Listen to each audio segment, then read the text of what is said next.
अपने गांव से मिलक से चल गया हूँ यहाँ पर, इन्हें शर्म नहीं आ रही है। अपने दबंगई में रहते हैं। पर मार के देखो, जिस इंस्पेक्टर की औकात है, जिस दरोगा की औकात है, मार के देखो मुझे थाने को। मैं लगता हूँ कौन बचाता मुझे जेल भेजो थाने को। अगर आप बजरंग दल के कार्यकर्ता हैं तो आप थाने में हंगामा मचा सकते हैं, इंस्पेक्टर और दरोगा को खुलेआम धमका सकते हैं, थाने में आग लगाने की धमकी दे सकते हैं, आपके मन में जो आए वो कर सकते हैं और जो मुंह में आए वो बक सकते हैं। अब आप सोच रहे होंगे कि यह सब कहां हो रहा है, यह सब कहां संभव है। अगर आप अपने दिमाग पर थोड़ा सा जोर डालेंगे तो आप समझ जाएंगे कि यह सब कहां संभव है, कहां हो रहा होगा।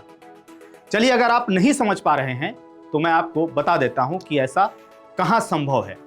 दरअसल ये उत्तर प्रदेश में संभव है, जहां आप सरेआम ये काम कर सकते हैं।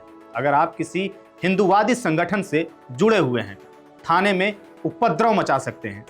पहले आपको एक वीडियो दिखाता हूं, ये वीडियो देखिए, फिर आपको पूरा मामला बताता हूं कि आखिर माजरा क्या है। यहाँ का पुलिस का रवैया चाहिए, कैमरी पुलिस का। मैं बजरंग दल का कार्यकर्ता सूरज पटेल। यहाँ पर पुलिस जो है एक जिहादी मामला है, वहाँ पर मैं उससे मिलने गया तो ये लोग मुझे वहाँ से हटा रहे हैं, मुझे उससे बात नहीं करने दे रहे हैं।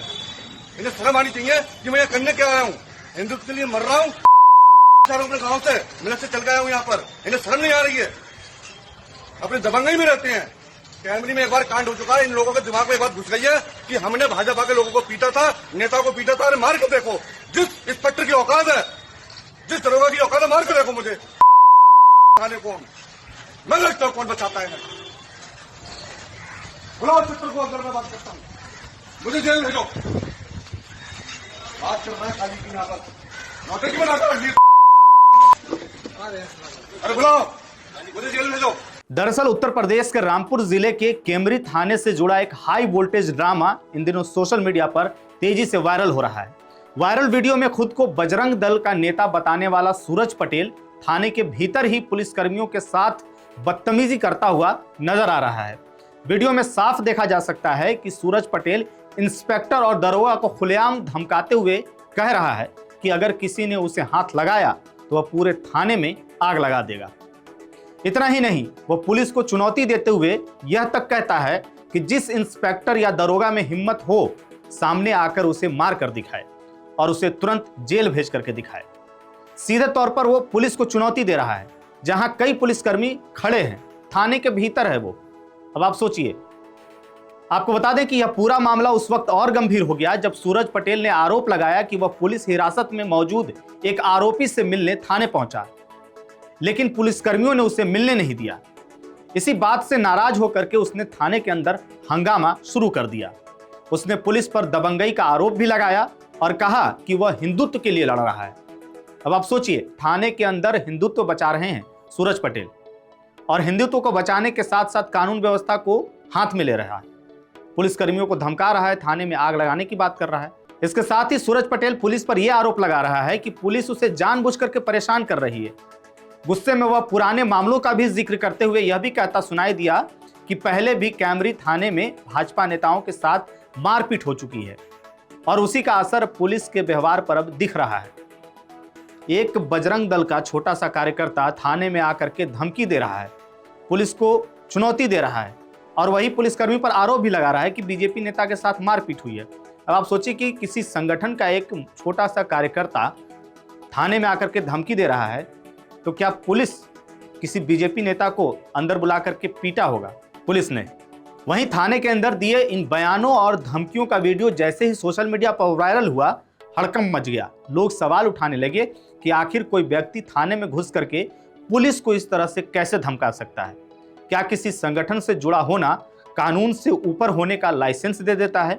जब ये मामला तूल पकड़ा तो पुलिस प्रशासन भी हरकत में आया और आरोपी के खिलाफ कार्रवाई की तैयारी शुरू कर दी। कार्रवाई की भनक लगते ही सूरज पटेल के तेवर अचानक बदल गए।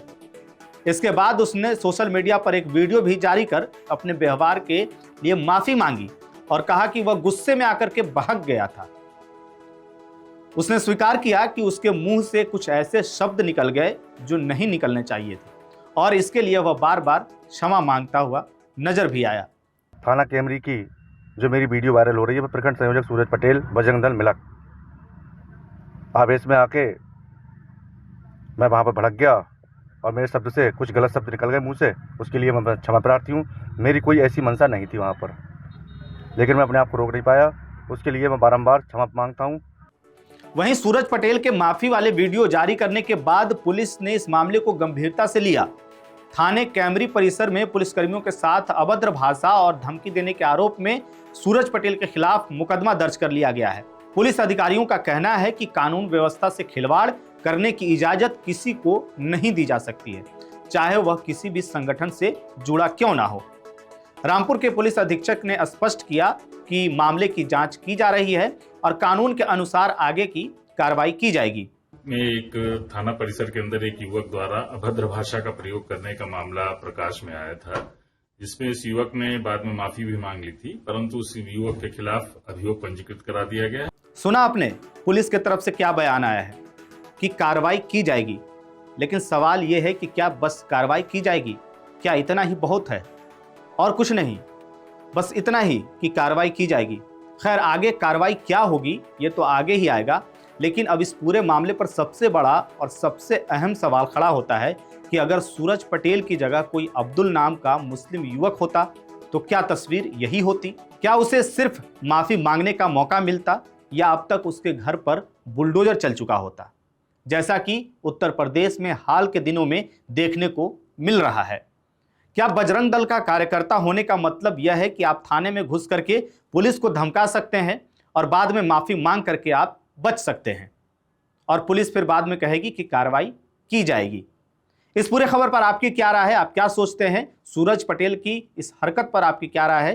कमेंट करके जरूर बताइएगा। मेरा नाम है जानिसार खान, आप देख रहे हैं द हिंदी टॉप। वीडियो अच्छी लगे तो चैनल को सब्सक्राइब कीजिएगा और हमें इंस्टा, फेसबुक और एक्स पर भी फॉलो कीजिएगा।